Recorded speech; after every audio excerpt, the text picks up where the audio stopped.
Olá pessoal, aqui é a Dina e sejam bem-vindos a mais um episódio do Chá de Dezembro. Hoje, dia 22 de Fevereiro, foi marcado no calendário da Fábrica de Histórias o Dia dos Livros Publicados. E este ano caiu numa segunda, um dia do podcast Chá de Dezembro. Por esse motivo, eu decidi chamar a minha coleguinha Dori da Fábrica, a nossa querida Michelle Bran, para me ajudar a trazer-vos dicas sobre o mercado editorial. Um tema super importante para todos os escritores. Ela vai começar, até porque pelo conteúdo que ela traz faz um maior sentido que seja assim, e da minha parte já venho. Fiquem com a nossa querida Dori. Obrigada, Diana. E me desculpa me meter aqui no seu podcast, né? Mas é por uma boa causa, então mãos à obra. Eu fiz uma série sobre publicação lá pro blog da Liga dos Betas há um tempão e depois dei uma atualizada breve para postar no meu blog pessoal antes de ele entrar em reformas, né? Que, como toda boa reforma, tá demorando bem mais que o previsto. E ao todo, as 8 partes dessa série, ela tem mais de 25 páginas. Então eu vou tentar dar uma resumida, né? Bem geral, assim, de tudo que é importante no menor tempo possível. Porque quando a gente fala de publicação, a primeira coisa que a gente precisa se perguntar é: eu devo publicar o meu livro? E eu já te adianto que a resposta é não. Ninguém deve se sentir na obrigação de publicar só porque os amigos publicaram ou porque os leitores estão pedindo.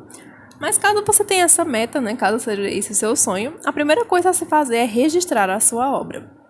Aliás, mesmo que seu texto fique apenas em alguma plataforma online, é altamente recomendado que você registre, né? Principalmente se for uma obra original.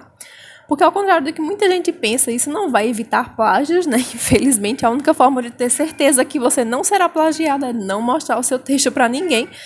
Mas com registro você tem como provar que aquela obra é mesmo sua em caso de cópia e tomar providências, inclusive judiciais, para fazer valer os seus direitos. No Brasil, você pode registrar pela Biblioteca Nacional, né? Lá no site da BN tem todo o passo a passo. Eu também consegui detalhar um pouco no meu blog, mas aqui vai ser impossível, né? Mas, resumidamente, você imprime a sua obra, manda junto com ela uma cópia dos seus documentos, gera um boleto, paga, envia tudo pelo correio e fica esperando. O processo de registro antes da Coronga Crisis levava cerca de 90 dias, mas agora dobrou, então tá levando cerca de 180, então é bom ter um pouquinho de paciência. E outra opção de registro é o Auctores, que se escreve AVCTORIS, que é um método que tem uma série de vantagens, a meu ver, porque ele é bem mais simples, né, e totalmente 100% sem papel. Você procura lá no site deles, preenche o formulário de envio, anexa sua obra, cadastra um e-mail válido, escolhe a forma de pagamento, assina o documento totalmente online e em até 24 horas você recebe seu certificado de registro já pronto no seu e-mail. Que pessoalmente eu acho uma forma muito boa, né, uma excelente alternativa ao registro na Biblioteca Nacional, por 3 fatores. O primeiro é que o registro no Auctores ele vale em todos os signatários da Convenção de Berna, ou seja, é um certificado que ele vale em 177 países. Além disso, o preço é muito atrativo, cerca de R$ 27,00 em comparação aos 40 da Biblioteca Nacional, se é o seu primeiro registro. E você ainda pode pagar de diversas formas. Então, você pode imprimir um boleto, você pode pagar via cartão de crédito ou via PayPal também. Além disso, ela é bem mais rápida, né? Já que no máximo a gente vai esperar em torno de 3 dias para compensação de boleto, quem for pagar com boleto, e mais ou menos 24 horas para envio do registro. Então, em 4 dias, no máximo, no mais tardar, você já está com o seu registro em mãos. Outra coisa a se pensar também é no ISBN, que é o International Standard Book Number, que é um número de identificação internacional, né? Uma forma de catalogação e não registro autoral. Não é algo obrigatório também, mas algumas livrarias exigem, então é bom você dar uma pesquisadinha antes. Mas editoras de grande porte já vão fazer tudo isso, né? Algumas das menores também, então de qualquer forma é bom você se informar se já está tudo incluído ali no contrato que você assinou. Mas caso não esteja e você queira fazer, é só você entrar lá no site deles também e seguir todos os passos. Agora vamos falar um pouquinho aí sobre editoras, né? Que um ponto importantíssimo e até bem polêmico, eu diria, é compreender que, segundo os especialistas em mercado editorial, a editora real oficial, de verdade, ela arca com todos os custos de publicação do seu livro. Editoras que cobram pela publicação, elas são muito mais tidas como gráficas ou mera prestadora de serviço, e não editora de verdade. E as editoras elas se dividem entre aquelas de grande, de médio e de pequeno porte. Como a gente já sabe, publicar por uma editora de grande porte vai te abrir muitas portas, né, de tirar da cabeça um monte de preocupação. Porque, em geral, você não vai precisar correr atrás de serviços de revisão, diagramação, capa e vai poder descansar um pouquinho aí em relação ao marketing, né? Não vai ficar tudo nas suas costas, porque todos esses serviços já estarão previstos em contrato. Mas toda essa estrutura só é possível com um grande investimento, né? Que quer dizer que eles dificilmente vão apostar em quem não tem condições de retribuir todo esse gasto, né? Que nos leva ao primeiro ponto negativo, né? Que para autores iniciantes é muito complicado encontrar escritores desse nível dispostos a investir neles. Só que nem tudo está perdido, né? Se esse é o seu desejo, você precisa tornar o seu trabalho conhecido. Resumidamente, a gente diz que você precisa construir uma base de pessoas que admiram e valorizam o seu trabalho, né? Pessoas que comprariam o seu livro caso você lançasse hoje. E também é fundamental que você persiga a qualidade de sua obra. Não adianta de nada você querer publicar para uma editora grande um livro cheio de erros de português, cheio de buraco no enredo e com personagens extremamente mal escritos, né? O livro precisa ser muito bem feito para chamar a atenção dos editores de casas grandes. Então aí você sabe o que é que você faz? Você escreve, você dá o seu livro pra gente revisar, que a gente vai fazer isso com todo carinho, né? Pausa pro merchan. Também é importante você fazer uma lista de editoras que você gosta, né? Com quem você gostaria de trabalhar. E verificar qual delas que está aceitando originais, né? Ou em que época que isso acontece.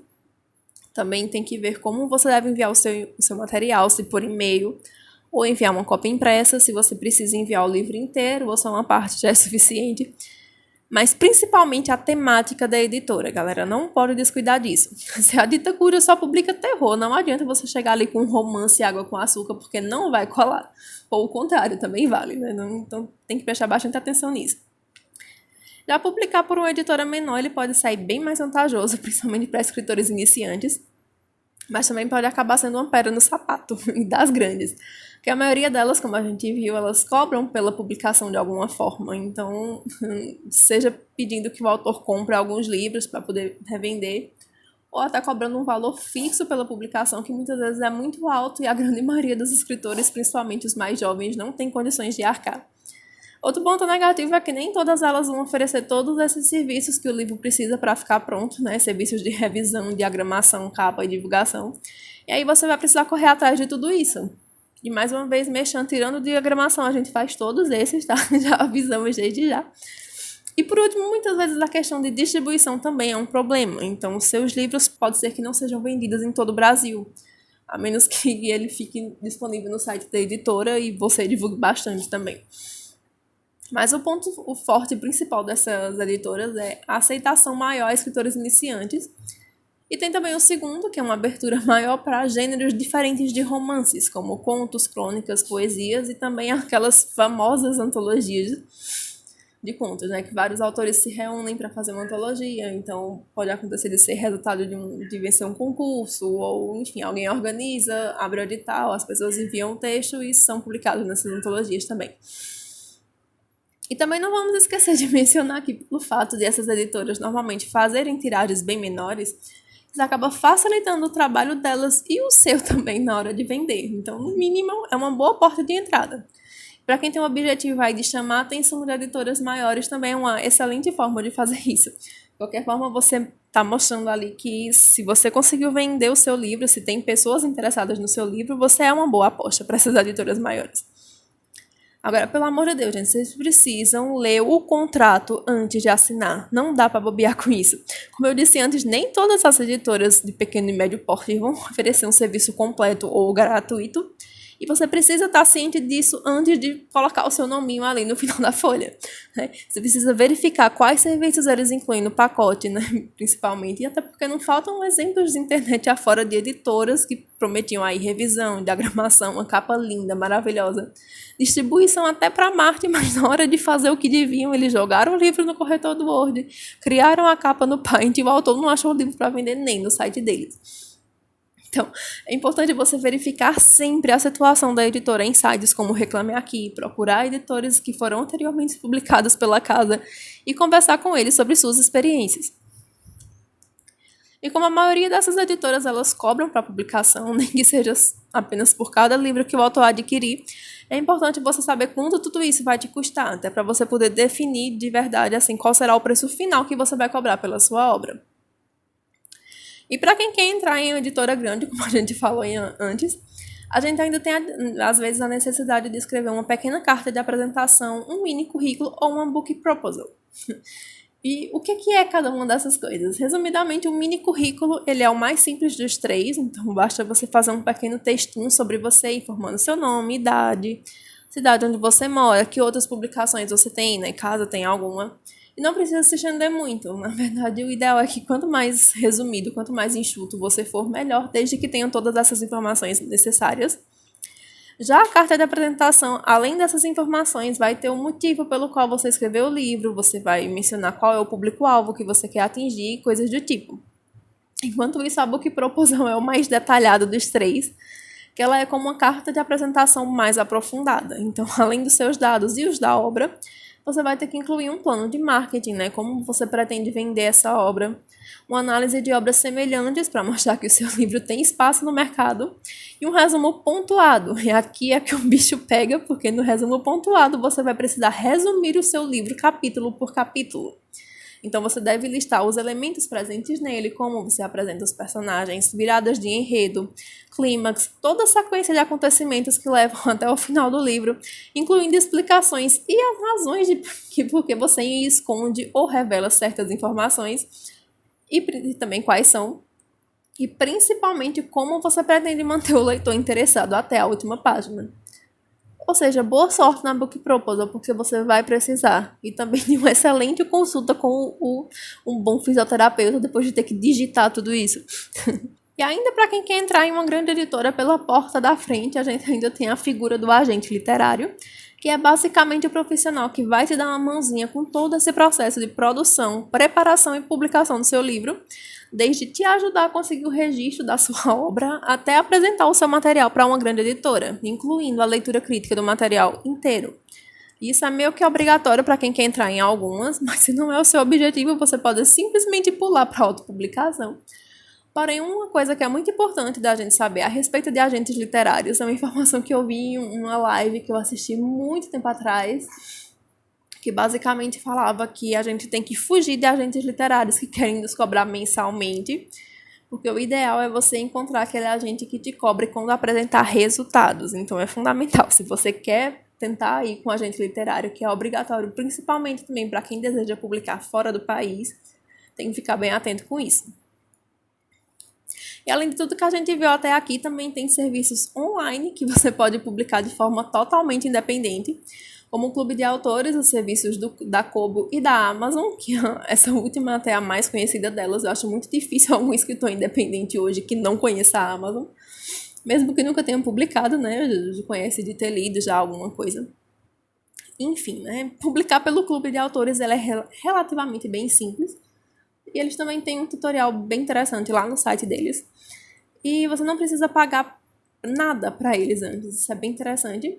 Você pode simplesmente escolher publicar em e-book, em livro físico ou em ambos. Mas a principal vantagem é que mesmo que você queira o seu livro físico, não tem tiragem mínima. E você não precisa, de novo, pagar nada por isso. Conforme as pessoas forem comprando o seu livro, eles vão imprimindo e enviando diretamente. Então, nem essa parte de distribuir o livro, de ter que enviar, passa por você. É bem mais prático. Aí eles retiram só a parte deles que cabe por esse serviço que eles prestaram e quando você atinge determinada quantidade de dinheiro, eles repassam para você os seus direitos, direto na conta que você cadastrou, quando você cadastrou seu perfil de autor lá no começo. Publicar na Amazon também é relativamente bem tranquilo, ao contrário do que eu pensava, eu imaginei que fosse bem complicado. Então, se o seu livro está bem revisado aí, com uma boa capa, uma sinopse chamativa, vai fundo, não é só você investir direitinho no marketing. E quanto melhor ficar o seu produto, mais os leitores vão valorizar o seu trabalho e passarão seu nome para frente com alguém que realmente se preocupa com a qualidade do seu texto. Ou seja, os próprios leitores, se você tem já essa base bem construída que a gente falou, que é fundamental, independentemente do método de publicação que você esteja pensando, se você já tem essa base, vai ficar bem mais fácil para você, vai facilitar muito a sua vida, porque os próprios leitores, depois de um tempo, eles meio que vão divulgando a obra por si mesmos. A Amazon também tem outra vantagem, né, em comparação a outras plataformas, que é a possibilidade de você fechar um contrato com exclusividade. Então, se você tem um contrato normal, você recebe em torno de 35% dos direitos da sua obra, mas se você cadastra com exclusividade, você pode chegar a receber até 70%, então é bem interessante. Mas lembrando que é com exclusividade, então você vai postar o seu livro só na Amazon, não pode estar em mais nenhuma outra plataforma, mesmo gratuita, como o Wattpad. Por isso que muitas vezes a gente vai lá no Wattpad e tem lá a obra em degustação, então ali eles só podem deixar uma pequena parte, né, com essa função de atrair leitores, eles lerem uma parte, conhecerem previamente o texto para decidir se vão comprar ou não, mas a obra na íntegra ela não pode estar em nenhum outro lugar, apenas na Amazon. E por último tem também a plataforma da Kobo, a Kobo White Life, que ao meu ver é a menos utilizada, mas também é bem interessante e também é até que bem fácil, embora ela tenha um pouco mais de etapas que as outras e tenha a desvantagem de ser 100% em inglês também. Mas aí você cadastra o seu livro normalmente e espera ele ficar disponível no site para sair esfregando na cara das pessoas tudo. E ao final de tudo, o que é fundamental para vocês terem em mente é que você precisa de segurança em primeiro lugar. Não adianta de nada você se apressar para publicar, porque isso é receita para um desastre. Você precisa avaliar bem suas possibilidades, principalmente as financeiras, refletir com cuidado e ser sempre curioso e cuidadoso. Então você tem que investigar editoras, checar o passado delas, tem que ver se elas oferecem serviços que você deseja e precisa, e conversar com esses outros autores antes de fechar contrato, né? Vai te poupar muito dor de cabeça. Vale a pena lembrar sempre que Roma não foi construída em um dia, e acredite, seu trabalho não vai ficar publicado e pronto para distribuição de uma hora para outra, né? Porém, Roma foi destruída rapidamente muitas vezes. Então, se você não quer que o seu sonho vire cinzas, não seja passional. Você precisa manter a cabeça fria, pensar sempre com a razão para tomar as melhores decisões. Até porque, como a gente já viu, essa não é a única forma de você ter reconhecimento pelo seu trabalho, né? Você não vai ser melhor ou pior do que ninguém se você publicar ou deixar de publicar o seu livro. Principalmente para aquelas pessoas que têm aquele fetiche de ter um livro físico, né? O fato de você ter um exemplar dele em mãos não quer dizer nada sobre a qualidade ou seriedade do seu trabalho.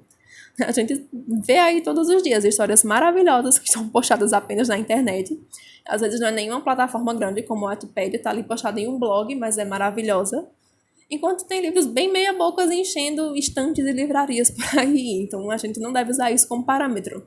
É só um método diferente de publicação, de disponibilizar o seu texto para outras pessoas lerem. E é fundamental que você pense com o seu cérebro, né? Pense com cuidado antes de assinar qualquer papel. Analise cláusulas, valores e principalmente as promessas que te foram feitas. E por último, mas não menos importante, é fundamental ter sempre um amigo advogado de bolso para te ajudar a entender o juridiquês contratual ou, na pior das hipóteses, te ajudar a correr atrás dos seus direitos. Fica aí a dica para todo mundo. E agora, depois do meu longo monólogo, deixa o seu like aí já no meio do vídeo para dar aquela força pra gente. E não se esquece de se inscrever no nosso canal. Agora vamos passar para ela, Diana, dona e proprietária desse podcast. Beijão, gente, fui e até a próxima. Tchau! Muito obrigada, Michelle, por esta participação maravilhosa. Dá para entender que eu não iria conseguir informar nem metade destas coisas que ela falou. Trazendo as minhas dicas, eu vou começar pelo registro em Portugal. Tal como a Michelle falou, no Brasil existe a Biblioteca Nacional, mas em Portugal o registro de obras é feito na IGAC, ou seja, na Inspeção Geral de Atividades Culturais. Na internet encontrou o site, os contactos, os requisitos para conseguir a certidão e ainda o prazo de resposta. Não sei como está a funcionar neste momento por causa da pandemia, mas podem reparar no site. A Michelle falou das editoras /gráficas. Eu venho aqui falar das restantes, até porque estas englobam contratos. As outras também, mas enfim, estas têm os outros senãos e porquês. E adianto já que este é um tema delicado para mim, porque sou autora publicada. Tive que escrever aqui algumas coisas num papel sobre como falar sem sofrer represálias. Não tenho como não ser polémica neste assunto ou não criar polémica, mas vou tentar deixar aqui a minha opinião e também deixar um episódio informativo sobre este assunto. Começando pelas editoras que todos nós imaginamos. Elas são chamadas de editoras tradicionais. A editora investe no autor, pagando todos os custos, e o autor deita-se à sombra da árvore, entre aspas. Normalmente fazem uma tiragem de 500 a 2.000 exemplares na primeira edição, normalmente é isto, e avaliam realmente o livro, fazendo uma leitura crítica. Até aqui, tudo certo, não é? Parece ser a melhor editora. Mas se formos aos grupos de escritores no Facebook, vemos alguns a falarem mal deste tipo de editoras. Porquê? Porque elas solicitam mudanças de enredo, muitas delas bem vincadas, que aborrecem o autor. o escritor não tem liberdade de escolha, ou pelo menos a maioria não tem. Alguns até, aliás, eu até posso revelar que alguns até dizem terem a sensação de que no fim o livro não é deles, porque existe muita mudança. Mas eu até defendo a editora. Se ela paga tudo no livro, ela tem que ter uma opinião a dar, não é? Até porque este tipo de editora paga absolutamente tudo. É tudo mesmo. É capa, revisão, distribuição, impressão e até divulgação é feita por eles. A coisa que eu menos gosto neste tipo de editora é que na questão da avaliação do original, ela não avalia pela qualidade do enredo, do texto, etc. Ela avalia pelo potencial de venda. O livro é visto como um objeto de venda, não uma obra-prima do autor. Mas isso sou eu que olho para as coisas que escrevo como se fossem relíquias, ou algo ridículo, se achar que não foi bem analisado nem revisto. O autor deve sempre pensar na sua obra como algo que será vendido, ou seja, como um produto. E há alguns autores que não conseguem fazer isso pela dependência emocional que têm e que deram à obra, o que é normal acontecer. Continuando, temos depois as chamadas editoras de projeto pago, que são aquelas que cobram do autor toda a produção e não avaliam o original. Quer dizer, algumas avaliam o original, mas neste tipo de editoras é preciso ter cuidado e ver bem se algumas delas realmente avaliam. Este tipo de editoras recebe qualquer original e faz o trabalho editorial, mas quem paga tudo é o autor. Estão a perceber? É basicamente isto. O problema com este tipo de editora, bem, eu acho que está bem à vista, não é? Nos grupos de escritores do Facebook é onde mais há reclamações. Mas eu penso que existe uma vantagem, ok? E acho que os autores devem olhar com uma vantagem para este tipo de editora, que é começar com este tipo de editora. Faz com que o autor, tendo já um livro no mercado, seja um começo para ir parar para outras editoras. Vai haver uma certa divulgação, vai dar nome. É certo que a Amazon também dá nome, e isso a Michelle já falou, mas é aquela coisa de ele já não é o autor do Wattpad, ele é o autor que lançou o livro na editora X. E isto é uma diferença. Não é, o autor lançou no Wattpad, não sei o quê, ou lançou na Amazon.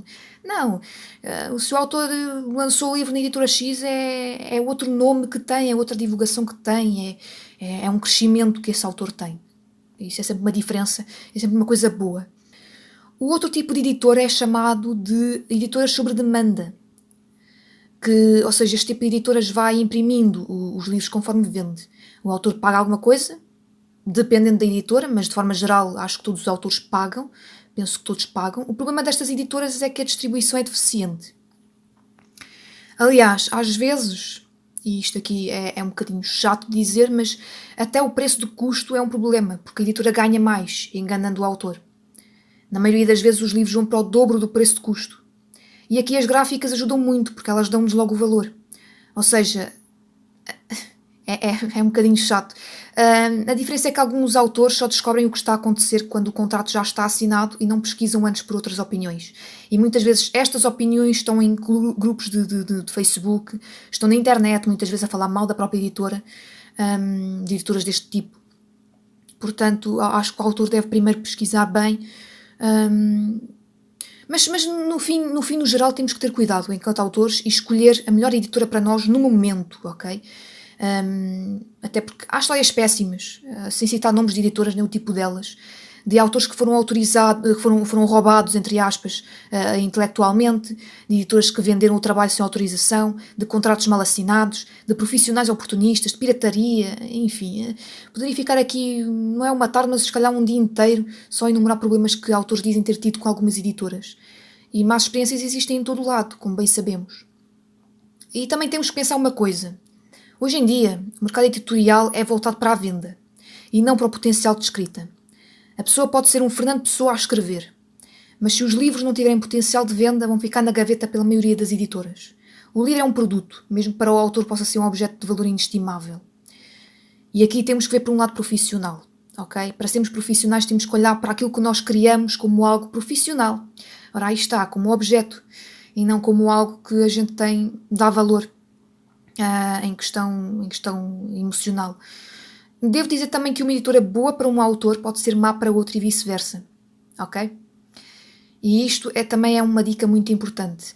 para nos deixarmos de invejas só porque o autor X publicou na editora Y, ou seja, o meu colega X publicou por lá e se deu muito bem, mas eu que tive uma má experiência com essa editora, não é? Se calhar sou um fracasso, ou se calhar tenho inveja, ou se calhar não consegui, porque etc, etc. E isso é um erro, ok? Muitas vezes a editora pode escolher uma pessoa, pode escolher um autor por causa daquilo que ele escreve. Mesmo que sejam autores que escrevam o mesmo género literário, há editoras que não vão conseguir dizer que sim a uma obra. E é normal, é natural que isso aconteça. Até as próprias editoras têm que fazer escolhas. Porque senão toda a gente cai lá, não é? E se tiverem dinheiro pagam tudo e mais nada. Portanto, lutar por editoras é um erro. Deixem as editoras lutarem entre si. Se é que elas lutam, porque eu acho que nem elas lutam. Portanto, os autores devem se unir muito quanto a isto e trocarem experiências e não trocarem tanto rivalidade entre si por causa de editoras. Eu acho que isso é ridículo. Temos que nos deixar dessas coisas. E termino aqui. Ou melhor, terminamos aqui. Esperemos que tenham entendido melhor este mercado editorial. Voltaremos em breve, a Michelle algures no Entre Gatos e Livros e eu no próximo episódio do Chá de Dezembro. Aviso que tenho ideia de uma parte 2 sobre este tema, com uma convidada especial, mas não será para já porque a convidada ainda não tenho certeza se participa ou não e ainda vou ter que fazer aqui algum compasso de espera. Portanto, não será no próximo episódio do Chá de Dezembro que isto vai acontecer, mas caso aconteça, e tal como faço no meu blog, não prometo nada, mas quando prometo é que acontece. Aqui não vou prometer nada porque eu não sei se a convidada vai ter certeza se vai participar ou não, portanto deixo só aqui a ideia da parte 2, que pode ou não acontecer, mas caso não aconteça eu vou tentar ver se outra pessoa, outra convidada, outro convidado me podem ajudar aqui para esta continuação. Agradeço à Michelle pela sua linda participação. Foi maravilhoso tê-la neste episódio para me ajudar a dar-vos dicas e informações sobre este tema tão importante para todos os escritores. O mercado editorial é realmente uma ideia, uma dica enorme e um tema com muita coisa para se falar. Mas é o tempo que temos, não é? Senão, se a gente fala uma data destas coisas, daqui a pouco chegamos a um episódio do Quebra da Quinta Parede, não é? E isto não é cinema, isto é literatura apenas. Portanto, o Filipe que agarra a crítica aí desse lado, aí no Canadá, do outro lado. Sim, porque no outro lado, porque eu estou na Europa, né? E ele na América um bocadinho... Bem, deixem o vosso feedback, inscrevam-se no YouTube ou subscrevam-se, caso sejam portugueses. Sigam as nossas redes sociais. Estamos no Facebook, Twitter, Instagram, como vocês já sabem. Enfim, essas coisas todas que o povo já sabe. Deem-nos um coffee também, porque temos que saber pesquisar e trazer-vos informações e dicas de qualidade para vocês. E da minha parte, até breve, pessoal. E muito obrigada, Michelle, pela tua participação maravilhosa e pelo teu gato estar aí presente. Não, gatos, afinal, são gatos. Que a gente conheceu finalmente os gatos da Michelle, não é? No último episódio do Entre Gatos e Livros, eu fiquei tão feliz. Bem, ok, vou deixar de ficar tão entusiasmada. Bem, e vou terminar este chá de dezembro. Até breve, pessoal. Tchau, até o próximo episódio.